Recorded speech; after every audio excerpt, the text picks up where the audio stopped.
ये 1110 आइशर है, इसमें लो पिकअप का कंप्लेन है और गाड़ी वाइब्रेट भी हो रही है। देखिए गाड़ी स्टार्ट है, इसमें वाइब्रेशन भी है।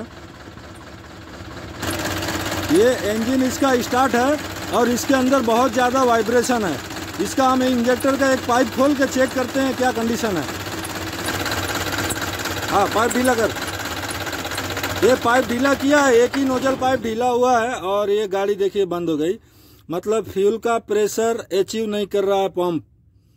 और अगर पंप अचीव कर रहा है तो इंजेक्टर उसको मतलब सभी इंजेक्टर में से फ्यूल का सप्लाई जो जा रहा है वो ऑटोमाइजेशन नहीं हो रहा है। प्रेशर भी लो है तो पंप की वजह से भी रहता है और इंजेक्टर के होल बड़े हो जाते हैं तो उसके वजह से भी रहता है। एक इंजेक्टर खोलने के बाद गाड़ी बंद नहीं होना चाहिए। पूरा पाइप खोल लेंगे तो उसमें वाइब्रेशन इसका जो फायरिंग ऑर्डर का हिसाब से एक अगर कोई भी पाइप खोलेंगे तो वाइब्रेशन आ जाएगा और गाड़ी बंद नहीं होना चाहिए। गाड़ी बंद भी हो जा रही है एक ही नोजल पाइप ढीला करने में। कस्टमर लो पिकअप का प्रॉब्लम लेके आया है तो अब इसका हम इंजेक्टर खोल के और रिपेयरिंग में भेज रहे हैं। उसके बाद जब फिटिंग होगा तो उसका भी वीडियो डालेंगे और इंजेक्टर रिपेयरिंग और टेस्टिंग का भी डाल देते हैं। ये इंजेक्टर खोलने का काम चालू हुआ है।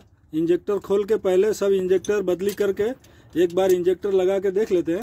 अगर रिजल्ट सही आता है तो पंप नहीं खोलेंगे और अगर उसके बाद भी थोड़ा मोड़ा कसर रहती है तो फिर पंप खोल लेंगे। ये इंजेक्टर रिपेयरिंग होके आ गया है।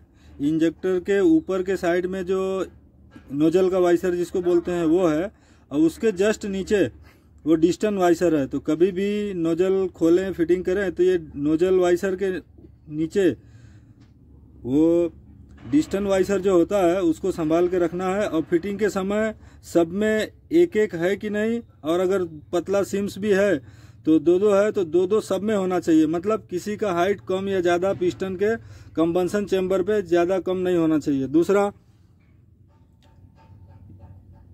ये जो इंजेक्टर का होल दिख रहा है उसके ऊपर कंफर्म कर लें कि इंजेक्टर जितना भी आपने निकाला है उसमें से सब में से नोजल का वाइसर निकल गया है। अगर सब में से निकल गया है तो अच्छी बात है, नहीं निकला है तो किस में रह गया है वो देखना है।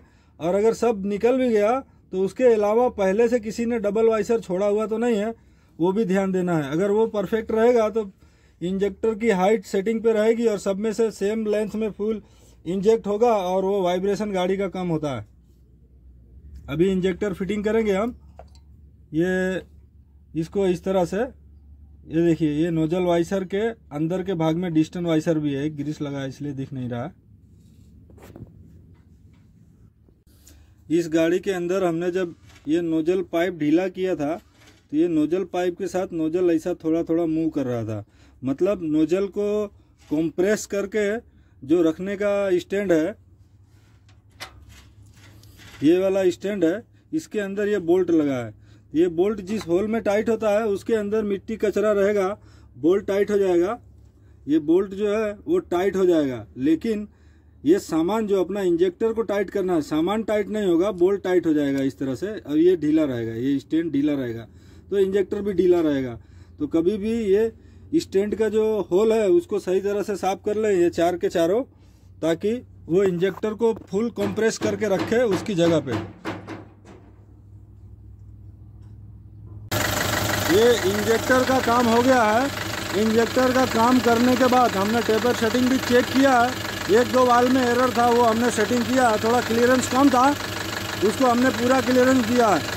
और कभी भी आइशर गाड़ी का टेपर सेटिंग करें तो आगे वाले क्रैंक पुल्ली पे 140 का मार्किंग जो आता है उस पर लेके और फिर दूसरी बार 4 वाल करने के बाद फिर दूसरी बार भी उसको वापस वहीं घुमा के लाए और बाकी के 4 वाल करें। ऐसा करके टेपर सेटिंग करेंगे तो टेपर का क्लियरेंस, वाल का पोजीशन सही होगा तो क्लियरेंस सही से सेटिंग कर सकते हैं। और वो बेटर उसका तरीका वही है कि ऐसे ही टेपर क्लियरेंस मिलाना चाहिए। और अभी गाड़ी स्टार्ट है, थोड़ा आइडल स्पीड पे हल्का सा वाइब्रेशन आ रहा है। ये इसका पंप का काम था लेकिन अभी हमने नहीं किया है। 2-4 दिन चलने के बाद अगर कस्टमर कैपेबल होगा तो उसका पंप का काम भी करेंगे।